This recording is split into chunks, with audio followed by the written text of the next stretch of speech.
Hello. In today's video, I will talk about the Maiden of Cups.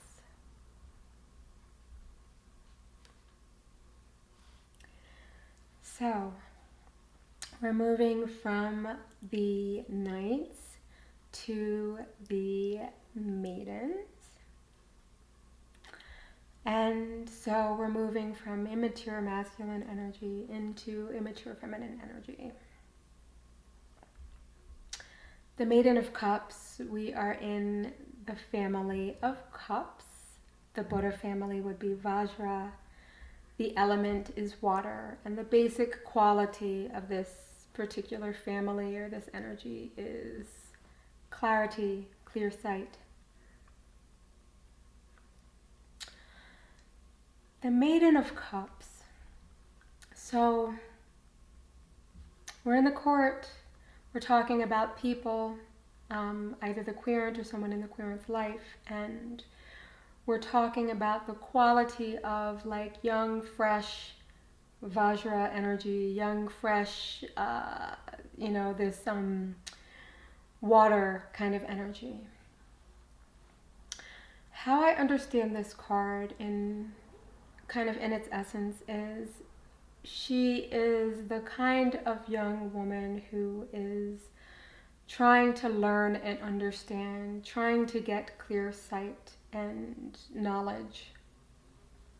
She wants to know because she wants to see and understand things clearly. And so I often think of her as studious. I often think of her as, she's the one who pays attention to details.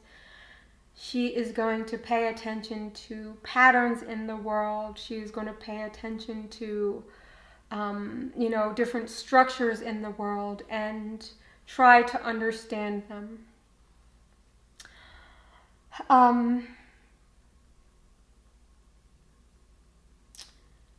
I think of this card as the stage in development of where one is learning to expand and open their view.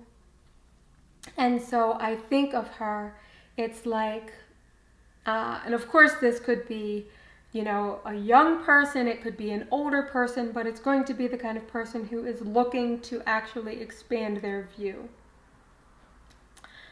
When this card is in its reversed position, we are dealing with pride, which ends up clouding her vision.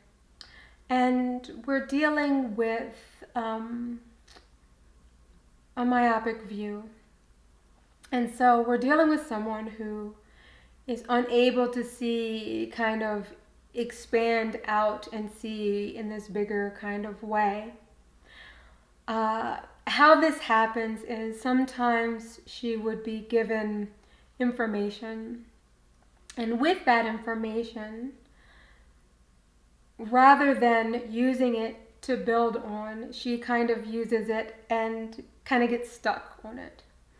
And so that ends up kind of obscuring her vision. And so instead of using it to clear things up, she has used it to become fixated on.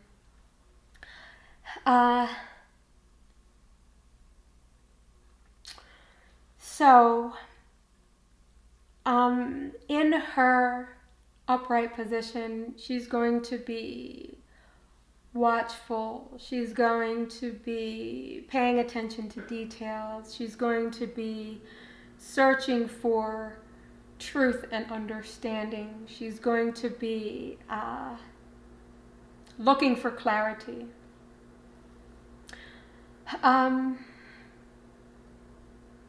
Whereas, again, in her reverse position, she's going to be fixated, no longer searching for truth, no longer looking for clarity, holding on to what she believes is true, and that ends up like clouding her vision.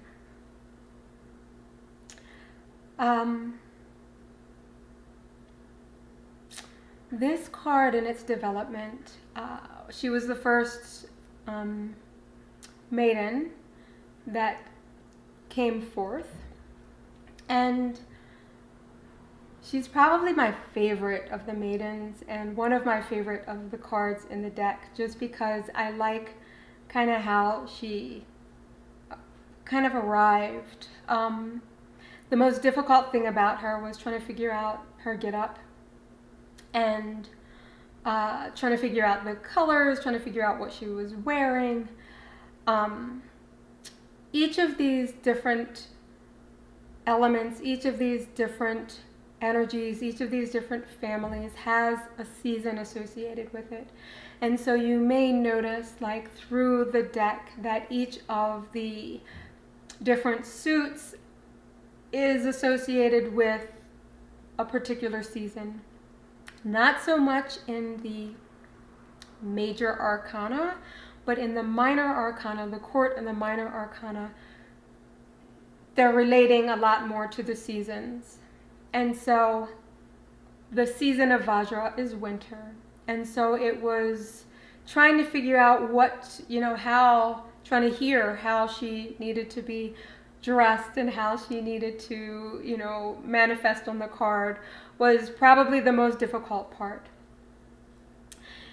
The rest of her kind of came alive pretty easily, and once she came alive, I kind of adored her. And it's very possible that it's because this particular energy is an energy that's very dear to my heart, in many different forms, right? Like when I was talking about the Emperor and how he relates to this energy, it's an energy that I'm very comfortable with.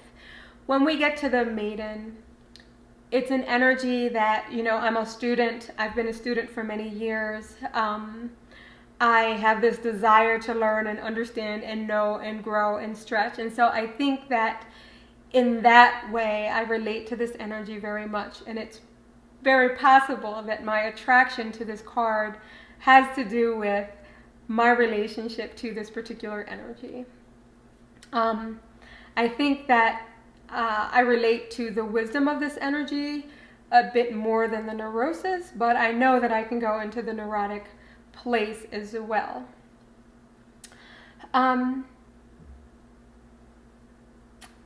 This card, I often think of, I have a friend who has a baby who's like 2, and I sometimes think of her because my friend said that she's organizes things, and she puts things, puts things like either together or, organizes them, or, like shoes or whatever, like she puts things in their place.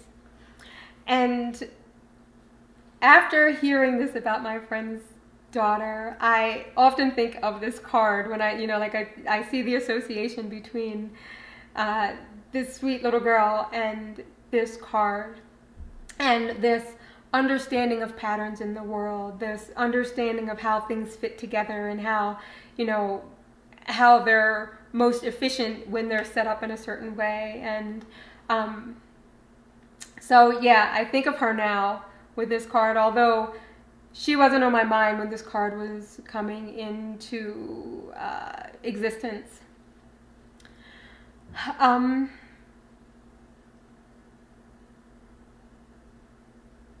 And although this friend, this little girl, is not a black girl, when I think of this card, I often think of black girl magic. I think this is one of the energies that can go either, can be represented by a black woman, could be represented by a white woman. It doesn't feel like it has like this strong connection to either culture or to either, ethnicity, or, it just doesn't feel like it has that strong connection. Although she presented as a black woman in my deck, and I understand it. Like, it wasn't like, I don't know why she showed up like this. It makes sense to me. I can definitely see, this kind of manifestation of black girl magic. Of course, my deck is biracial, and this particular suit is biracial. the mother being black and the father, you know, the king being a white man, and feeling through this, like, as she manifested, as she did this maiden, she felt more identified, I guess, with her mother and with, you know, like this black woman lineage, while she still holds the wisdom of her father. And so when I think of Black Girl Magic at this point, I often think of her. I think of like this young, you know, studious, not that that's, you know, the only way that Black Girl Magic can show up, but when I think about it, I often think about this particular card and how it's like this this desire to know and grow and understand and learn and like take things in and see things clearly, see things like, you know, dismantle all of the confusion and to like really see and understand things clearly. And so I think of her as, you know, a representation of Black Girl Magic, and this representation of like this young, fresh energy that is desiring and wanting and like gobbling up knowledge and understanding. I feel like that's all I want to say about her for now. In the next video, I will talk about the Maiden of Pentacles. I look forward to sharing that video with you soon. Thank you for joining me.